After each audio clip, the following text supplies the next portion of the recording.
Hai teman-teman, kami dari kelompok 5 dari kelas Psikologi 3H. Di sini kami akan menjelaskan mengenai parenting stress.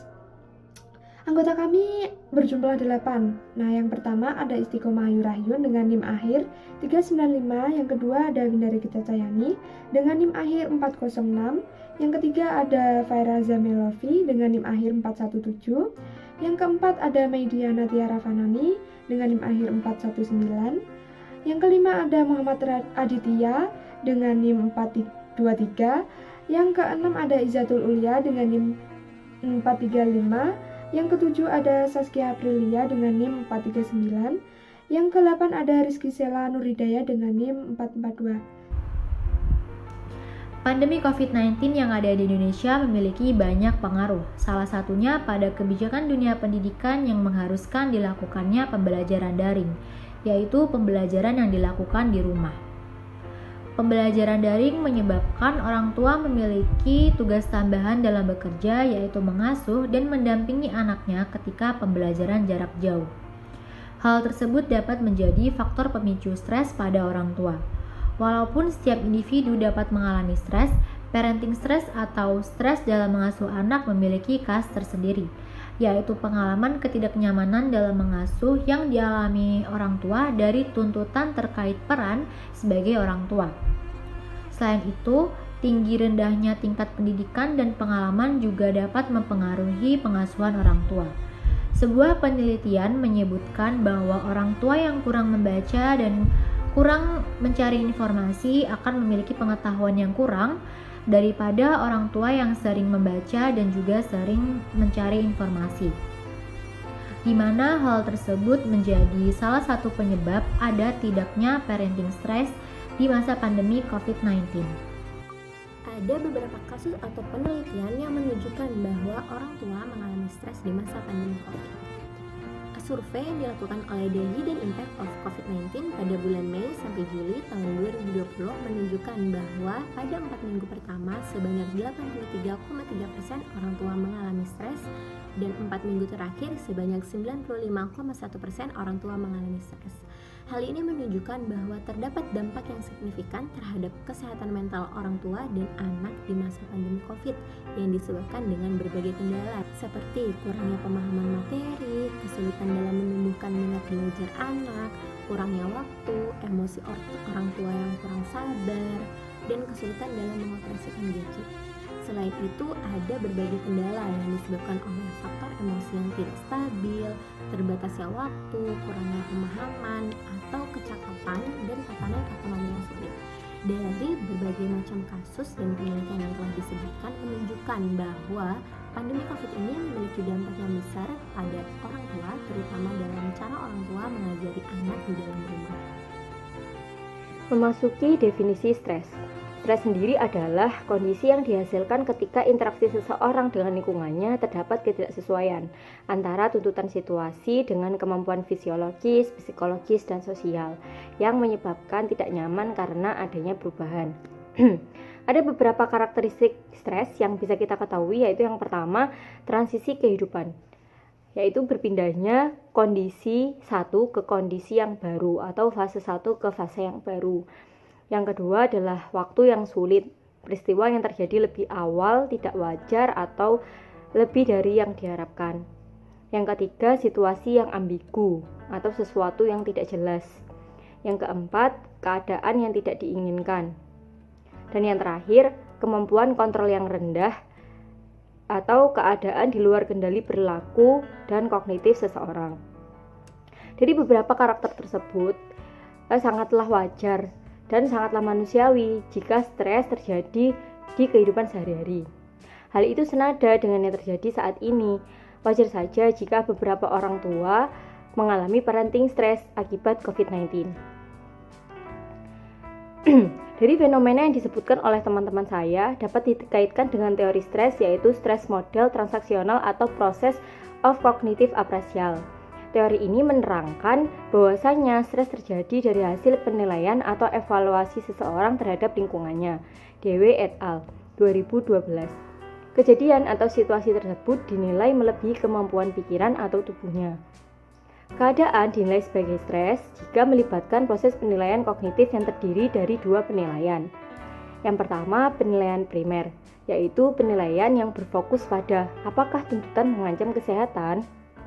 Dan yang kedua, penilaian sekunder, yaitu penilaian mengenai kemampuan sumber daya atau kemampuan yang tersedia untuk memenuhi kebutuhan atau tuntutan. Kita dapat melihat apakah sesuatu dinilai stres dapat dipengaruhi oleh faktor internal dan faktor eksternal. Faktor internal yang membuat seseorang semakin stres tergantung pada individual, motivasi, karakteristik kepribadian, harga diri, dan kreativitas. Faktor eksternal menganggap peristiwa cenderung dinilai sebagai stres jika melibatkan tuntutan yang kuat, tidak terkendali, tidak diinginkan, terjadinya transisi kehidupan yang tidak diduga sebelumnya. Maka dari itu, terdapat perbedaan antara individu satu dengan yang lainnya dalam reaksi atau pengamatan dan tingkat toleransi terhadap stres. Aspek-aspek parenting stres menurut Abdi dalam buku kawan-kawan pada tahun 2020 yang menjelaskan mengenai dua aspek. Yang pertama ada parenting stres dalam parenting stres, yaitu pengalaman stres orang tua dalam mengasuh anak serta perasaan personal yang timbul setelah dengan anak. Indikator meliputi emosional frekuensi, kemampuan dan kapasitas orang tua dalam ada siswa eksternal yaitu orang tua sekolah secara sosial dan kurangnya dukungan sehingga meningkatkan kemungkinan tidak berfungsinya pengasuhan. Yang ketiga ada risiko yaitu orang tua menetapkan dirinya sebagai hal yang oleh dan sekitar anak-anak mereka. Yang keempat ada relasi yaitu adanya konflik antar dengan orang tua yang menjadi sangat stres. Aspek kedua ada risiko karena digambarkan oleh perilaku anak yang terkadang menjadikan indikator tersebut meliputi ada definisi yaitu ketidakmampuan seorang anak beradaptasi dengan perubahan fisik dan lingkungan serta keterlambatan dalam belajar. Yang kedua ada anak-anak bergantung pada orang tua dalam keseharian. Yang ketiga ada orang tua merasa bahwa anak-anak mereka telah kehilangan rasa aman dan positif. Yang terakhir ada disability, yaitu orang tua merasa bahwa anak-anak menunjukkan perilaku yang terlalu aktif saat bermain. Yang disability, yaitu orang tua merasa bahwa anak-anak menunjukkan perilaku yang terlalu aktif, bahkan kreatif. Cara menghindari pada ini, dengan menjadi sebuah mereka mengingatkan bagian secara